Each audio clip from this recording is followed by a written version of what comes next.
Играем до утра. Но знаем, что Кызыл — это столица, здесь люди живут в благоустроенных домах, и не очень им нравятся шумные концерты. Это как бы вот. Поэтому сейчас Хартыга и Альберт Кувезин исполнят свой самый любимый хит. Как говорится...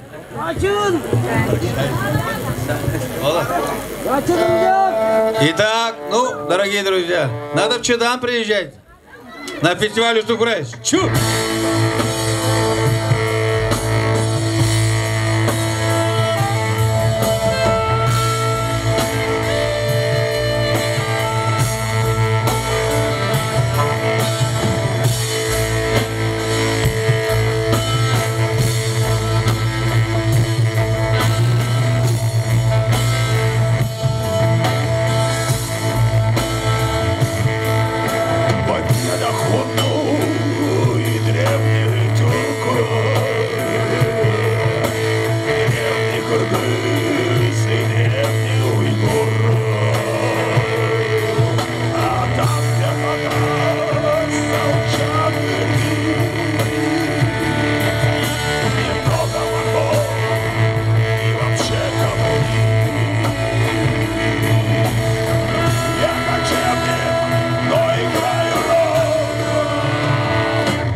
Тувинским роком мы закрываем наш сегодняшний концерт. Спасибо. Выступление. Итак, я представляю группу Картега. Это Наиль Салчак, Сергек Сандык, Наиль База, Начин Джереве и не стареющая молодая звезда Альберт Кувезин. Седые волосы он так красит. Вообще молодой еще. Спасибо! На этом мы закрываем наш концерт. Всем удачи, белой дороги. Спокойного сна.